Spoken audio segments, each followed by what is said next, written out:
امام زمانہ اجل اللہ فرجہم کو عریضہ بھیجنے کا طریقہ۔ آپ سے منسوب بیماری سے شفا حاصل کرنے کی ایک دعا اور اس کا طریقہ۔ اگر کوئی مشکل آن پڑے تو کیسے امام زمانہ کا توسل اختیار کر کے فوراً اس سے چھٹکارا پایا جا سکتا ہے۔ اپنے وقت کے امام کو پانے اور ان کے مددگاروں میں شامل ہونے کا عمل اور امام زمانہ سے رابطہ کرنے کا طریقہ۔ میں ہوں سید عامر جعفری۔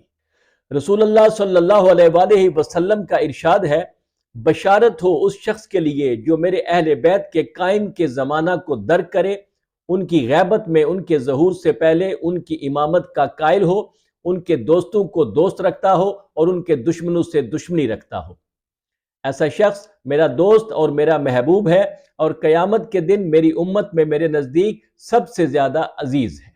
ظہور امام کے بعد کے حالات کے بارے میں آپ فرماتے ہیں کہ ساری زمین پر مکمل امن ہوگا، یہاں تک کہ شیر اور اونٹ، چیتا اور گائے، بھیڑیا اور بکری ایک ساتھ رہیں گے، بچے سانپ سے کھیلیں گے اور کوئی کسی کو تکلیف نہیں پہنچائے گا۔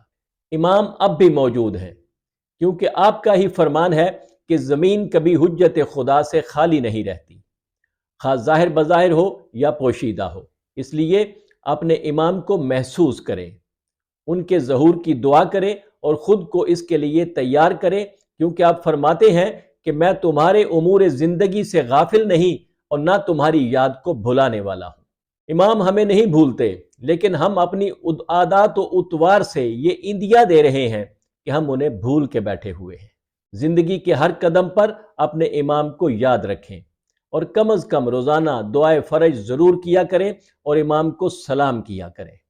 امام محمد باقر علیہ السلام کا فرمان ہے کہ حضرت امام مہدی کو ہر سلام کرنے والا اس طرح سلام کرے گا، السلام علیکہ یا بقیۃ اللہ فی الارض۔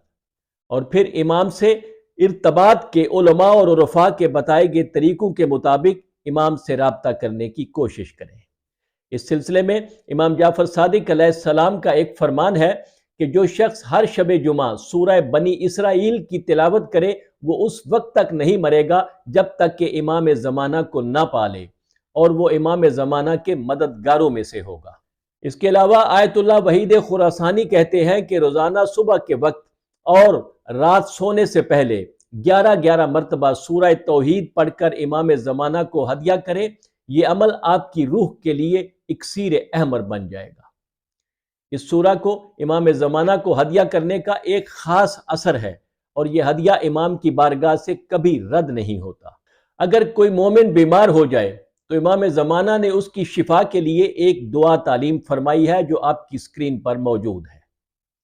یہ دعا کسی پاک برتن پر امام حسین علیہ السلام کی قبر کی مٹی سے لکھ کر اور اسے دھو کر جو مریض پیے گا اللہ کے حکم سے وہ شفا پائے گا۔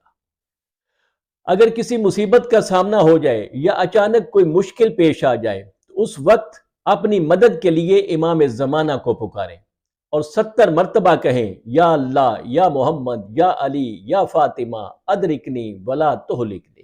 انشاءاللہ امام اس مشکل اور مصیبت سے نکلنے میں مدد فرمائیں گے۔ ہمارے ہاں امام زمانہ کی خدمت میں عریضہ لکھنے کا دستور رائج ہے۔ ویسے تو یہ عریضہ کسی بھی وقت لکھا جا سکتا ہے، لیکن بالخصوص 15 شعبان کی رات کو اس کا اہتمام کیا جاتا ہے۔ آپ کی سہولت کے لیے یہ عریضہ اس وقت آپ کی سکرین پر موجود ہے۔ اس کو منوً ایسے ہی لکھیں اور پھر اس کو لپیٹ کر پاک مٹی میں رکھیں اور مٹی کا یہ گولا لے کر دریا یا نہر پر چلے جائیں، اور پھر امام زمانہ کے 4 وکلاء عثمان بن سعید، محمد بن عثمان، حسین بن روح یا علی بن محمد سمری کو مخاطب کر کے اپنی سکرین پر موجود یہ درخواست کریں اور عریضہ پانی کے حوالے کر دیں۔ انشاءاللہ یہ امام زمانہ تک پہنچ جائے گا۔ یا ارحم الراحمین، ظہور امام زمانہ میں تعجیل فرما اور ہمیں آپ کی بارگاہ میں حاضری کے قابل بنا۔ آمین۔